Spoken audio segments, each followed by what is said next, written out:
హే everyone, నా పేరు అభి అండి. ఈరోజు నేను మీకు ఒక చిన్న ఇన్ఫర్మేషన్ ఇద్దామనేసి అనుకుంటున్నా. ఎందుకంటే most of the people present లైఫ్లో ఏమంటే వాళ్ళు డే రొటీన్ని అలాగే వాళ్ళ ఫిట్నెస్ గురించి టైం ఇవ్వడం లేదు. ఎందుకంటే మనం ఫిట్నెస్ కానివ్వండి, ఏదైనా ఫిజికల్ యాక్టివిటీ కానీ ఎందుకు చేయాలి? ఫస్ట్ ఆఫ్ ఆల్ ఎందుకు చేయాలి? ఫస్ట్ ఆఫ్ ఆల్ మనం ఎంత ఏజ్ అయినా కొంచెం బెటర్గా కనబడతాం, అలాగే కొంచెం ఫిట్గా ఉంటాం అదర్స్తో మనం కంపేర్ చేసినప్పుడు. అలాగే దీన్ని కంటిన్యూ మనం చేసే దానివల్ల మోస్ట్ ఆఫ్ ది టైం మనం చాలా అంటే చాలా వరకు మనం హాస్పిటల్స్కి అలాగే హెల్త్ ఛాలెంజెస్కి దూరంగా ఉంటాం. అవునా కదా? ఎందుకంటే మనం ఈ చిన్న లాజిక్ తెలియకుండా మనం చాలా సఫర్ అవుతాం. ఇంకోటి, మనం ఫిట్నెస్ గురించి ఎప్పుడైతే మనం నాలెడ్జ్ తెచ్చుకుంటామో ఎక్కువ మనం ఎప్పుడైతే దాని గురించి ఇంకా మోర్ టైం పెట్టి మోర్ నాలెడ్జ్ తీసుకుంటామో దానివల్ల మనకి యూజెస్ ఏమంటే మన నాలెడ్జ్ అండ్ మన బాడీ, మన హ్యాబిట్స్, మన రొటీన్తో పాటు మన ఫ్యామిలీది కూడా చేంజ్ అవుతుంది ఎంతో కొంత. ఎందుకంటే మీ ఇంట్లో మీరు చేసే రొటీన్ అలాగే మీరు తినే ఫుడ్ని మోస్ట్ ఆఫ్ ది టైం గమనిస్తూనే ఉంటారు యాజ్ అ ఫ్యామిలీ మెంబర్స్. దాంట్లో ఎంతో కొంత మీరు చెప్పాల్సిన అవసరం లేదు, వాళ్ళు అడాప్ట్ చేసుకునేదానికి ట్రై చేస్తారు. ఒకసారి ట్రై చేసి చూడండి.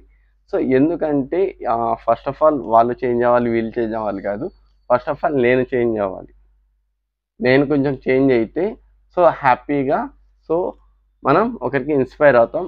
ఇండైరెక్ట్గా, మళ్ళీ డైరెక్ట్గా అవసరం లేదు, ఇండైరెక్ట్గా చాలా అవుతాం. ఎందుకంటే నాకు చాలా ఫిట్నెస్ అండ్ హెల్త్ అలాగే న్యూట్రిషన్ కోచెస్ తెలుసు, అలాగే వాళ్ళ ఇన్ఫ్లుయెన్సెస్ తెలుసు. వాళ్ళ దగ్గర నుంచి నేను ఇండైరెక్ట్గా వాళ్ళ ఇన్ఫర్మేషన్ అనేది అడాప్ట్ చేసుకుంటూ ఉంటాను.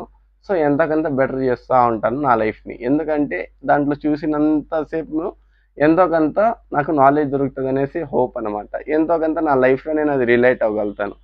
దీనివల్ల నాకేమొస్తుందంటే నేను ఇంకొంచెం బెటర్ అయ్యేదానికి హెల్ప్ అవుతుంది. ఓకేనా? ఫస్ట్ ఆఫ్ ఆల్ దీన్ని ట్రై చేయండి. ఎందుకంటే మనం ఎప్పుడైతే జిమ్ నుంచి లేదు ఫిజికల్ యాక్టివిటీ, మీరు స్పోర్ట్స్ అయినా కానివ్వండి, ఏదైతే మీరు జాగింగ్, వాకింగ్, స్పోర్ట్స్, గేమ్స్ ఏదైనా మీరు చేసేది ఎందువలన మనం ఇన్నర్గా అండ్ ఫిజికల్గా మనం స్ట్రాంగ్ ఉండాలి, అలాగే కొంచెం బెటర్గా ఉండాలనేసి. అవునా కదా? ఇంకోటి, మీరు ఎప్పుడైతే మీరు టైం ఇస్తారో మీ ఫిట్నెస్కి మీ మీ tensions, pleasures, work pleasure, home pleasure, మీ పర్సనల్ ప్లెజర్ తగ్గేదానికి ఎంతకంత అవకాశం వస్తుంది. రెండోది, మనం ఫిట్నెస్లో మనం డైలీ కానీ టైం ఇవ్వగలిగితే తెలియకుండానే మనకి క్రియేటివిటీ అనేది ఇన్నర్గా అనేది పెరుగుతుంది. రెండోది, మనం ఆలోచించే విధానాన్ని పెంచుకోగలుగుతాం. ఇది అవునా కదా? ఒకసారి మీరు థింక్ చేసి చూడండి. రెండోది, ఓన్లీ మనం ఫిట్నెస్కి టైం ఇస్తే సరిపోదు, దాంతోపాటు ఫుడ్ హ్యాబిట్స్ని కూడా మనం అడాప్ట్ చేసుకోగలగాలి. ఓకేనా? ఎందుకంటే మనం జిమ్ అనేది కష్టపడి మనం చేస్తాం, లేదు స్పోర్ట్స్ ఆడతాం, లేదు వాకింగో జాగింగో ఏదో ఒక యాక్టివిటీ చేస్తాం. దానికి తగ్గట్టుగా మనం ఫుడ్ అనేది ప్రాపర్గా తీసుకోకపోతే ఆ కష్టం అనేది వేస్ట్ అయిపోతుంది.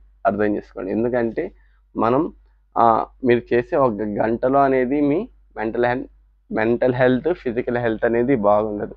రిమైనింగ్ మీరు ఉండే బయట ఎప్పుడైతే 23 అవర్స్ ఉంటారో 1 అవర్ పోయి ఈ 23 అవర్స్లో మీరు చేసే యాక్టివిటీస్ మీద మొత్తం మీకు ఈ ఎఫెక్ట్ అనేది పడుతుంది. ఓకేనా?